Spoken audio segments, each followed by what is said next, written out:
The author is sorry for mispronouncing fiery and fieriness throughout this video. Please understand fury as fiery and fieriness as fieriness.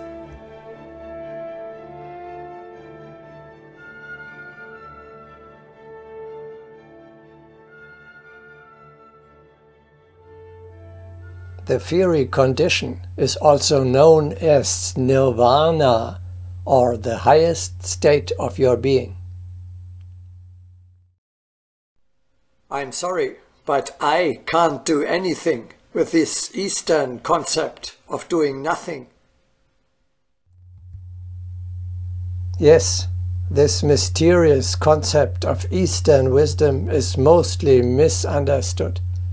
In fact, it means a sublime state of your being, which can be described roughly with these attributes: purity, power, and joy, inner tranquility and peace that nobody and nothing can disturb, resting in oneself, in one's center, being in balance, in harmony, in accord with one's higher self, remaining the same in happiness and unhappiness, consonance with the cosmos, with every flower, every tree, and every star, serenity and desirelessness.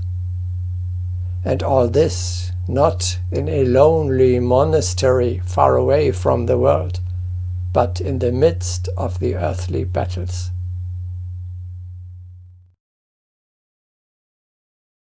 Friend, if you want to see a clear reflection in a basin of water, wait until its surface becomes calm. Calmness is the garment of wisdom.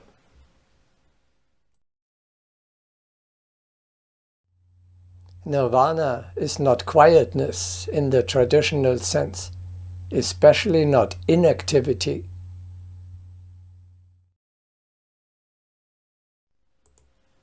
Bliss, nirvana, divine nearness, and all analogous terms for the higher state are usually understood in an earthly sense.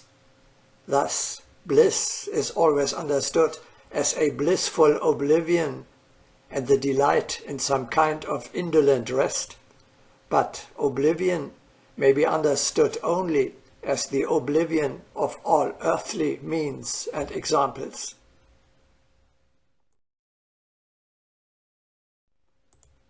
Truly, why such limited earthly ways, when one can already act through the higher energies? Is it possible to identify divine nearness with indolence and immersion in oblivion?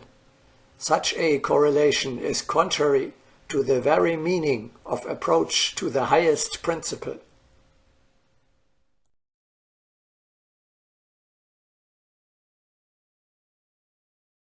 Fieriness, nirvana, means, in the midst of the storms of life, to strain to the utmost all your spiritual powers in order to maintain all the fibers of your being in the highest vibration.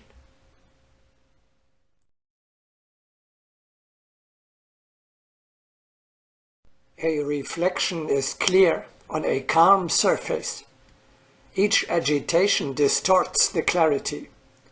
Likewise, the primary energy requires calmness in order to reflect truth. People talk much about the tranquility of wise men, but it is really a great tension, so great that the surface of the energy becomes mirror-like. Thus, calmness must not be taken for inaction.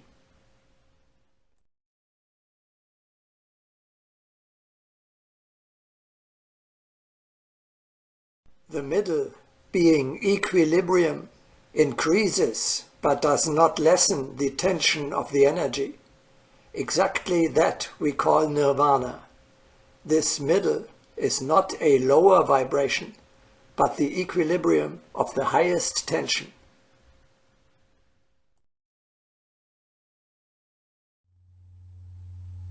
There is no such thing as perfect rest in a constantly moving, eternally evolving universe. Since the so-called state of nirvana is not rest, but rather the highest tension of energy, one might ask whether rest even exists. Indeed, how is it possible to imagine rest if everything is in motion and exists on account of motion? The very concept of rest was invented by people who wished to flee from existence. They preferred immobility, forgetting that there cannot be a moment without motion. Equilibrium is the concept needed. The seeker should think not about rest, but about how to maintain equilibrium in the midst of the whirlwinds.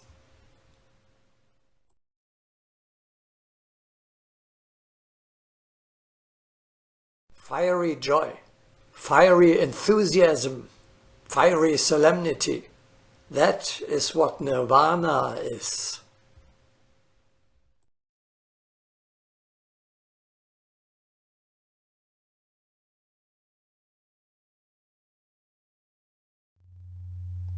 Pause time and again in the midst of the worldly hustle and bustle. In a brief moment of leisure, do not immediately turn on radio or television. Enjoy the moment. You are currently not exposed to any attack. Enjoy the greatness and beauty of your being of light.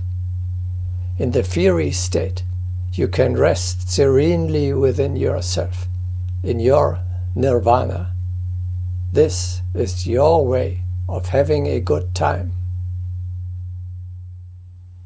You have reached the goal of your striving. You can be proud of the artwork you have created. Like God, on the seventh day of creation, you may rest a moment, look at what you have achieved, and say to yourself,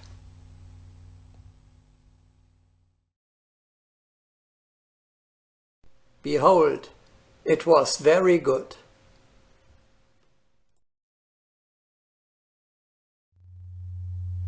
This short exercise of elevation fits into every small break between two work steps.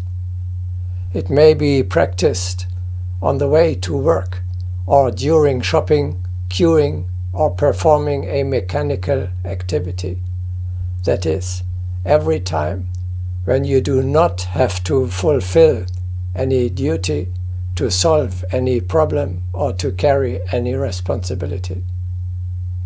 Despite all the troubles, there are many such moments every day, all of which you may use to restore a high vibration.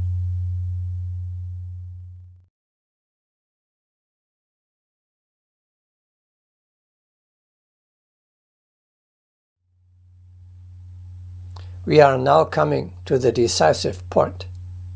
We do not just want to theorize, but to show you practically how you can put yourself in a fiery condition. All fine words are of no use at all if you do not set out to walk on this path. It is not enough just to listen to what I am telling you and to nod your head in agreement. The fiery condition is a spiritual exercise. If you want to make progress, you must get to work, to the inner labor on the artwork of your soul, of your invisible body of light. What is it you want me to do? You create the fiery state in meditation, in the morning, at noon, and in the evening. For this, You have to master the practice of meditation, which we have already described in the broadcasting connection with the higher world. There are several ways to carry out this exercise.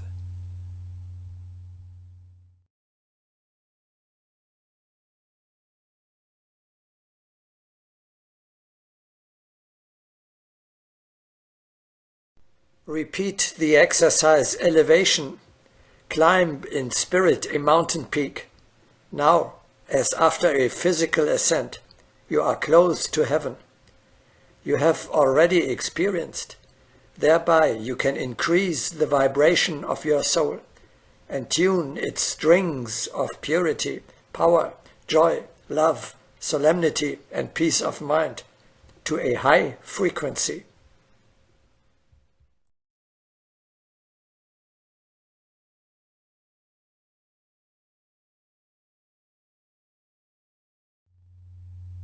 We said at the beginning of this broadcasting, a spark of the divine fire burns within you. This fire of the Spirit strives to inflame you. Fan the tiny flame that glows within you, so that it grows to a mighty fire. The greater and stronger the flame, the more its light radiates from within you, forms a bright aura around you, lights up the darkness in your surroundings, and illuminates the people you meet.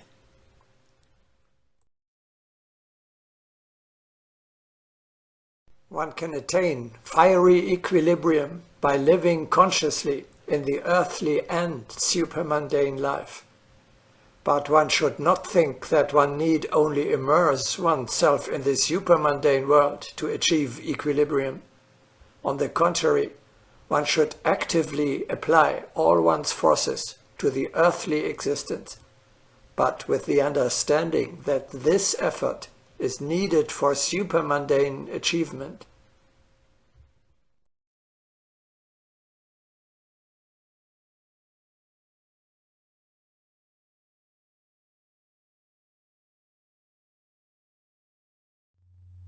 For practical purposes, imagine your soul like a candle. In the quiet of the morning retreat, you hold this candle to the flame of your spirit fire and light it there until it flares up. Now you, yourself, your true inner being, are on fire. You are burning brightly. You are in high spirits. Let the fires be set aflame. Do not extinguish the sacred fire of the Spirit.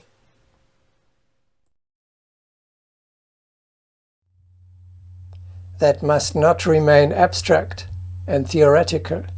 Practice that. Strive to make the living experience.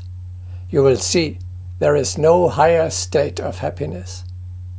It is difficult to describe with words this process of inflaming your entire being. You have to experience that yourself.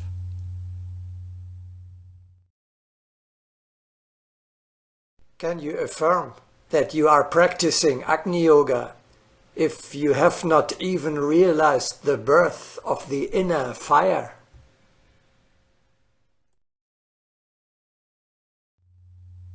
The important point is, your soul must actively meet the Spirit and consciously absorb its fire. The soul does not ignite by itself.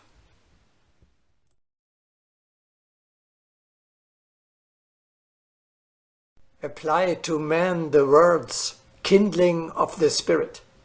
For the kindling of the fire which dwells in all the manifestations of creation was imposed on man.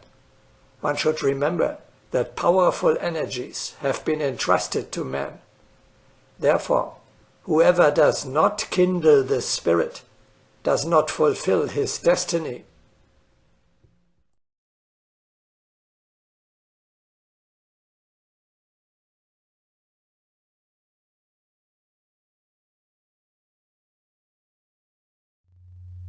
The fire of the Spirit burns not only within you, but elsewhere as well. You may also take it over from there. You have already experienced what ignites your being, a spectacle of nature, listening to a piece of music by Bach, Beethoven, Mozart or Bruckner. Love, a great speech, a book from world literature, or the sight of a heroic deed. All this is not illusion, but spiritual reality. The fire leaps over to you and puts your being in a lofty, fiery state.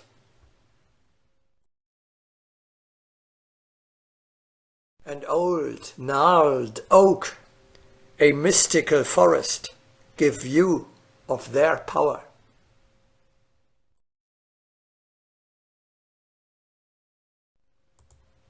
Amidst contacts with fiery radiances, the seed of the Spirit will be kindled the more.